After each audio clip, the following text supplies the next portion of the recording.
We are extremely sorry ma'am, just give us 1 hour. আপনি গিয়ে বসুন, আপনার জন্য কফি পাঠাচ্ছি। আপনি কফি খেতে খেতে আমরা রেডি করে ফেলতে পারবো।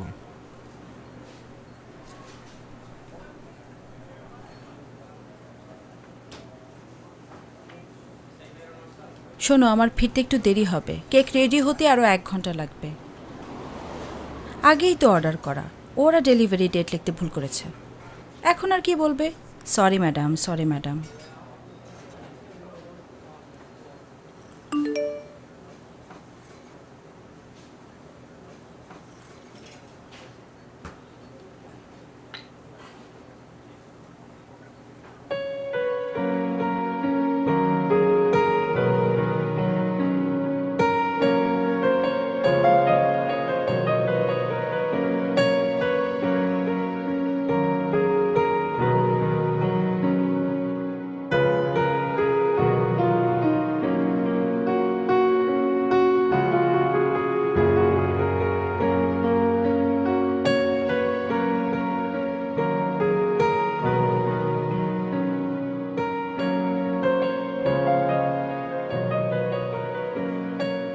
বসতে পারি?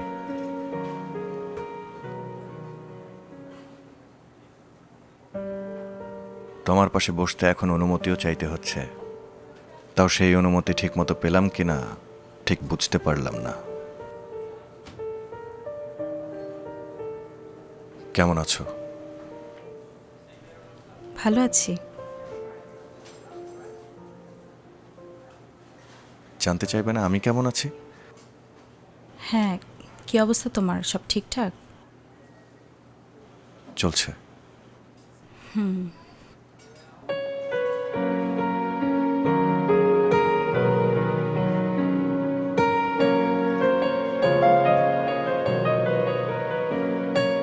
এই রেস্টুরেন্টে বসতে বসতে আমি বিরক্ত।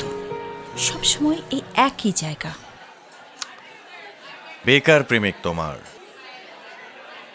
এরা তো 20% ডিসকাউন্ট দিচ্ছে, এই সুবিধা কে দিবে? হ্যাঁ, একটু ছোট, কিন্তু খাবার তো খারাপ না। কবে যে তোমার একটা চাকরি হবে? কপালে যেদিন লেখা আছে সেদিন। তোমার কপালে আমি লেখা আছি তো? যিনি লিখেন তিনি জানেন। সোজা সাপটা উত্তর দাও। আম্মা প্রতিদিন বিয়ের কথা বলে, 2 দিন পর পর বিয়ের প্রস্তাব আসতেছে। আব্বা এবার খুব জোর করছে, বলছে এরকম সময় সবসময় থাকবে না, আর ভালো বিয়ের প্রস্তাবও আসবে না। তার মানে তোমার সময় এখন ভালো। হাসবা না। শোনো, আমি প্রতিদিন ইন্টারভিউ দিয়ে যাচ্ছি, আর তোমার প্রতিদিন বিয়ের প্রস্তাব আসছে। এটা থেকে আমরা কি শিখলাম? কি? একজন বেকার প্রেমিকের চাকরি হওয়ার সম্ভাবনা যত কমতে থাকে, তার প্রেমিকার বিয়ে হওয়ার সম্ভাবনা তত বাড়তে থাকে।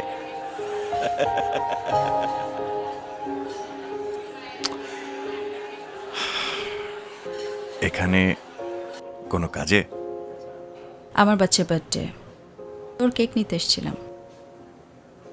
ও, you have a baby? Congratulations. বাচ্চা কত বড় হয়েছে? Thank you. আমার মেয়ের বয়স 4।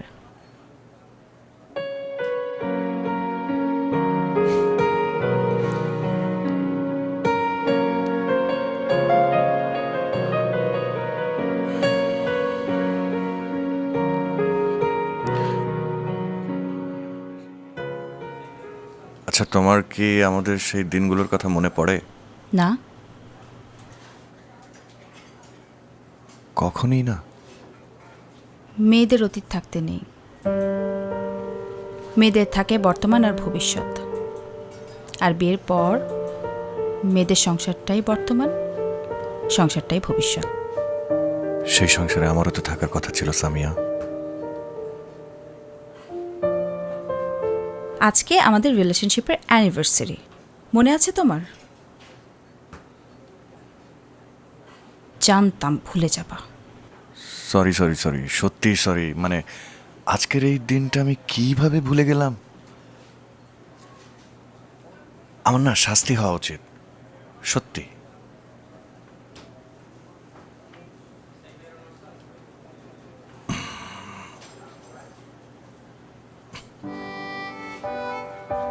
তোমার মনে ছিল? কি এটা? খোলো।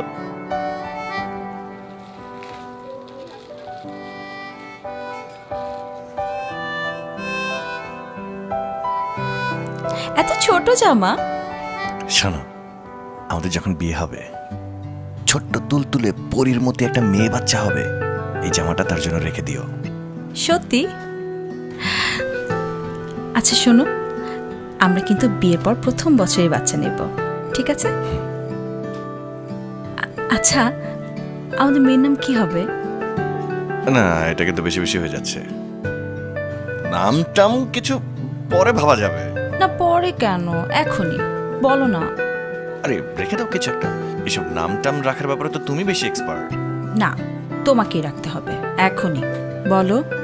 আরে নাছর বান্দা, তুলতুলে বাচ্চার নাম তুলতুল টুলটুল কিছু একটা রেখে দিও। হ্যালো মা, তুমি কখন আসবে? এই তো মা চলে আসছি, আর কিছুক্ষণ। So late.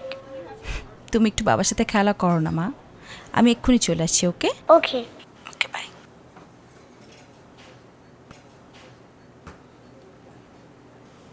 মেয়ে কার মতো হয়েছে? বাবার মতো।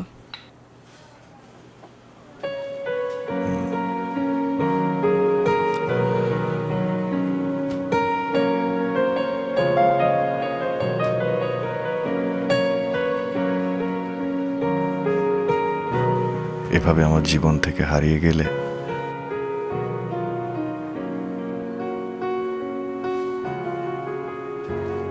হারাতে না চাইলে ধরে রাখতে জানতে হয়। শুধুই কি আমার দোষ? তুমি সেদিন কল ধরনি কেন? তার আগে 3-4 দিন তোমার মোবাইল কেন বন্ধ ছিল? কোথায় ছিলে তুমি? আব্বা খুব সিরিয়াস, আম্মার কথা এবার শুনবে না। সাথে আছে বড় ভাইয়া, আমাকে জাস্ট বাসা থেকে বিয়ে দিয়ে দিবে। ওনার প্রেম ভালোবাসা ভালো মন্দ কিছু বুঝতেছে না, ওনারা আমাকে জাস্ট বিয়ে দিয়ে দিবে। হাসান, তুমি একটু স্থির হও। সবকিছুরই তো সমাধান আছে, তাই না? হাসান, তুমি আমার জীবনের প্রথম। আমি আমার জীবনের শেষ দিন পর্যন্ত তোমার সাথে থাকতে চাই।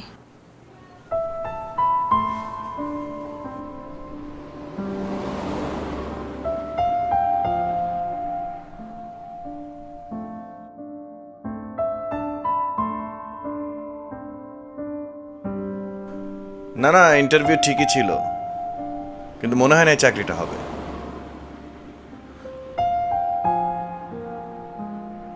সামিয়া, কিছু হলো? ভালো কিছু হলে তো আমিই তোমাকে জানাবো। তুমি এত অস্থির হচ্ছ কেন? রাখো।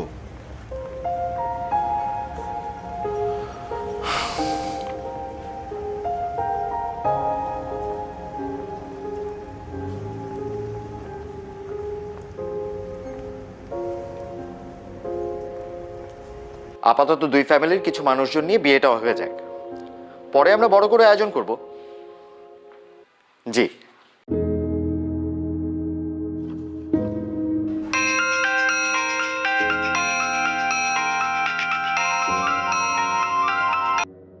ফোনটা ধরো প্লিজ, ফোনটা ধরো হাসান।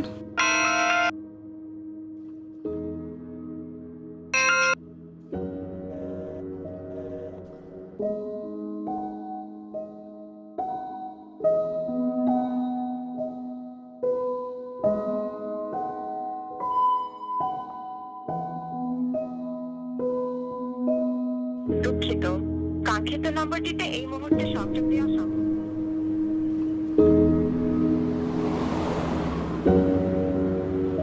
হাসান আসছিল এর মধ্যে? না, আসা নেই। আচ্ছা, ফোনে পাচ্ছি না তো তাকে, ওই জন্য।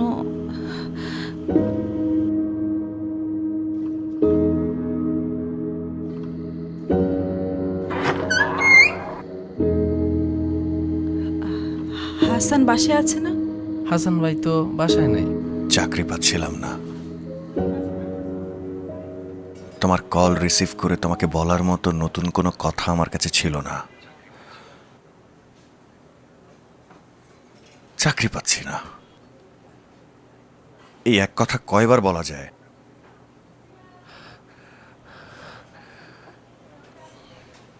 তাই মোবাইল বন্ধ করে রেখেছিলাম। জেদ করেছিলাম চাকরি পেয়েই তোমাকে কল করব, করেছিলামও।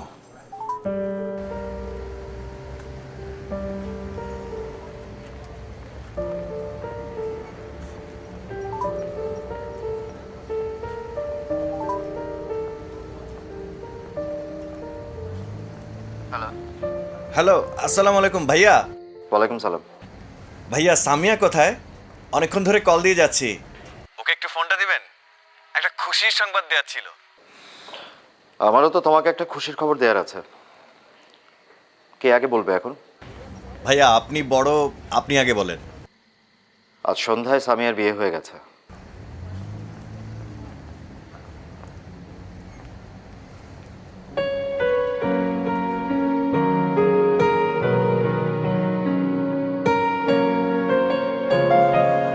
প্রথমবার আমি অনুভব করলাম যে মানুষটা সবচেয়ে বেশি ভালো রাখতে পারে সে মানুষটা সবচেয়ে বেশি কষ্টও দিয়ে যেতে পারে।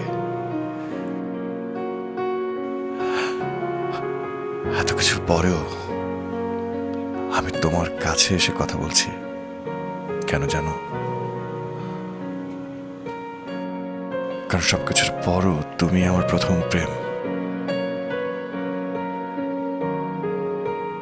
এই প্রেম আমাকে হাসিয়েছে,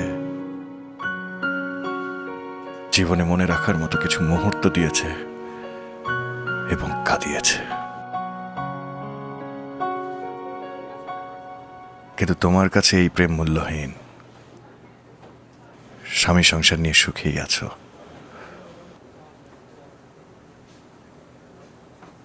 সুখে থাকো, ভালো থাকো, এটা আমার কোনো আপত্তি নেই। কিন্তু তোমার কোনো কিছুতেই আমি আর নেই, এটা আমি মেনে নিতে পারছি না। যেন তোমার সামনে একজন অপরিচিত আমি। এক্সকিউজ মি ম্যাম, আপনার কেকটা রেডি, প্লিজ চেক করে জানাবেন। চেক করা লাগবে না, আপনি প্যাক করে গাড়িতে দিয়ে যান। ওয়েট, আচ্ছা, আমাদের মেয়ের নাম কি হবে?